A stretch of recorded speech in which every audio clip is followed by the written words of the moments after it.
Salut à tous, c'est Tiba, j'espère que vous allez bien. Aujourd'hui on se retrouve pour une nouvelle vidéo Clash of Clans dans laquelle je vais vous présenter une technique d'attaque HDV9 pour faire des 100%, le 5 Molos. Alors le 5 Molos était très utilisé avant l'arrivée des propulseurs d'air, mais je vous assure que c'est encore d'actualité et je vais vous montrer ça aujourd'hui. Sur le choix des villages à attaquer, il vous faut des vivis symétriques et surtout sur les anti-aériens, ça c'est très important. Je vous dis d'expérience que si vous attaquez des villages non symétriques sur les anti-aériens, vous allez fail.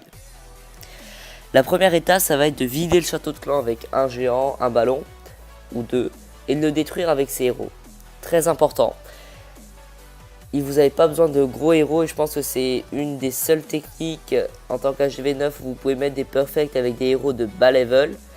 Moi j'ai héros 5 et 10 et je mets des perfects parce que vos héros ils sont juste utiles pour détruire le château de clan. Donc c'est vraiment une très bonne compo si vous avez des héros très faibles.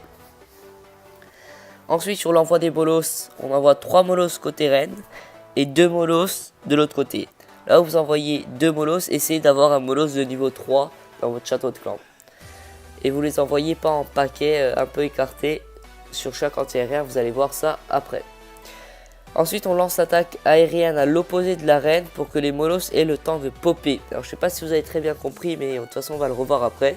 Si la reine est en bas on va commencer l'attaque par le haut. Comme ça lorsque je dirais les troupes arriveront sur la reine, il y aura déjà des roquets de lave qui pourront détruire la reine très facilement lorsqu'ils seront enragés. On place les ballons 2 par 2, ça c'est très important, pas un gros paquet de ballons qu'on pose avec son pouce. Non. Il faut placer les ballons 2 par défense, ça c'est vraiment très important. Ensuite, on utilise 4 sorts de rage, pas de sort de soin, pas de sort de foudre ou je sais pas quoi. On utilise 4 sorts de rage. On va tout de suite passer au gameplay. On se retrouve sur un village HDV9 maxé et vous pouvez voir qu'il a des arcs X sol. Donc ça encore une fois c'est très bien, lorsque les arcs X sont sol, vous êtes quasi sûr de perfect le village. Alors j'envoie 2 ballons pour vider le château de clan et en même temps je crois que j'arrive à détruire une tour d'archer, je suis pas... Ah non j'y arrive pas. Voilà, ça vide le dragon.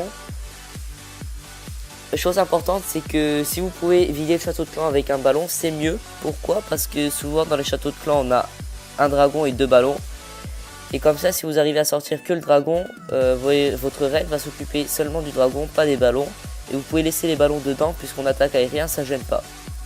On active le pouvoir de la reine, hop, le dragon est détruit, on envoie les molos. 3 molos côté reine, 2 molos dont celui qui est niveau 3 de l'autre côté. Donc vous pouvez voir là j'envoie vraiment les molos bien écartés, pas en un seul paquet. Voilà. C'est bien réparti. Ensuite les ballons, donc 2 ballons comme j'ai dit par structure défensive. Et après s'il vous reste 2-3 ballons vous pouvez les garder, vous n'êtes pas obligé de tout envoyer. Là j'ai pris un sort de speed parce que je connaissais le château de clan, je savais qu'il n'y avait pas de petites troupes, donc le sort de poison n'aurait servi à rien. C'est pour ça que vous allez voir le sort de speed qui a été assez utile puisqu'il m'a permis d'arriver très vite à l'intérieur du village. Voilà, la reine, vu que j'ai attaqué de l'autre côté de la reine, les molos ont eu le temps de popper. Vous avez vu qu'elle a été détruite très facilement par les roquets de lave. Donc là sur cette attaque j'ai pas gardé de ballon, c'est un peu bête. Vous voyez si j'avais gardé 1 ou 2 ballons ça serait passé bien plus large. Mais là vu que j'avais pas gardé de ballon, j'avais envoyé un peu de tour en mode barbare, ça... Vous allez voir c'est passé assez juste, j'ai eu vraiment peur. On n'emmène pas de service sur cette composition puisque de toute façon on a nos roquets de lave qui sont là, puisque 5 molos, si quand ça pop, je sais plus combien, mais ça fait beaucoup de roquets. Et vous avez souvent vos héros qui sont encore en vie pour faire le clean, même si là, ils étaient morts. Voilà. Ensuite, c'est la finition. Et 100%. Passons maintenant au second gameplay. Alors on envoie 2 ballons par le haut sur le propulseur d'air, c'est très bien, ça va permettre de détruire un propulseur qui est gênant. Et en même temps de détruire le château de clan, je sais pas là, est-ce que la tour d'archer va tomber? Oui, elle tombe. Très bien, donc là j'ai 2 ballons pour 2 défenses très gênantes, c'est parfait. On vide le château de clan, un petit sort de poison pour les petites troupes et les héros pour le dragon. Donc cette compo, ce qui est bien, c'est que c'est vrai que même s'il y a 2 propulseurs d'air, c'est assez gênant. Mais souvent les personnes placent assez mal leur propulseur d'air et très souvent placent vraiment mal leur deuxième propulseur. Donc ça c'est quelque chose qui ça nous avantage quoi. C'est pour ça que cette compo elle marche encore, je pense. C'est vrai que si les propulseurs d'air sont très bien placés, les anti-aériens pas symétriques, c'est assez difficile. Mais sur ce genre de village où les anti-aériens sont que de niveau 6, très bien symétriques, avec des propulseurs d'air mal placés, ça passe vraiment très large. Alors là, vous pouvez voir que mon roi et ma reine sont encore en vie. Ça va permettre de faire le clean avec les roquets. Les ballons, il m'en reste vraiment beaucoup. Là, je les ai vus, j'ai gardé un petit ballon pour la fin, pour la tour de sorcier. Ça fait que tous les ballons à gauche sont full life. Voilà, ça passe vraiment très large sur cette attaque. Mais c'est souvent comme ça que ça se passe d'ailleurs. J'ai rarement fail avec cette compo. Vous allez faire 2 ou 3 étoiles. On va passer au 3e gameplay. Alors là, c'est un village assez préma. Ouais, il a de bons murs, mais à part ça, c'est vrai que c'est pas top.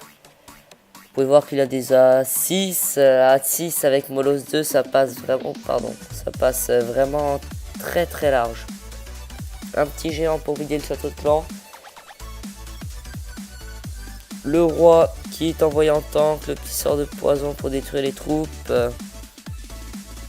Et la reine. Alors faut pas trop traîner sur cette phase, parce que 5 molos, même si ça fait beaucoup de roquets, vous avez quand même pas mal de chances de finir en retard. Voilà, donc comme je vous l'ai dit tout à l'heure, des propulseurs mal placés, encore une fois, ça arrive très souvent.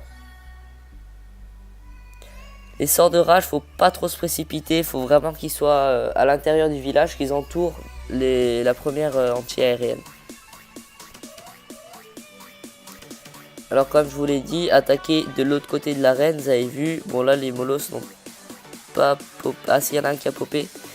Voilà, donc là ils vont encore détruire l'arène des archers. Voilà, bon plus de raids, c'est les ballons et les roquets en fait, les deux qui l'ont détruite. Encore une fois, là, ça va passer assez large, même si les ballons ont un peu fait le tour sur la fin. Est-ce que mon roi est vivant? Est-ce que mon roi est vivant? Où est mon roi? Ah non, mon roi est mort. Mais bon, j'ai toujours ma reine qui est là pour clean, les roquets. J'avais emmené 2 barbares sur la réserve d'élixir sur la gauche, parce que je savais que j'allais perdre du temps. Voilà, cette vidéo touche à sa fin. J'espère que vous l'aurez appréciée. En tout cas, moi, ça me fait plaisir de la faire car c'est une composition que j'aime beaucoup. On se retrouve bientôt pour de nouvelles vidéos et je vous dis à la prochaine.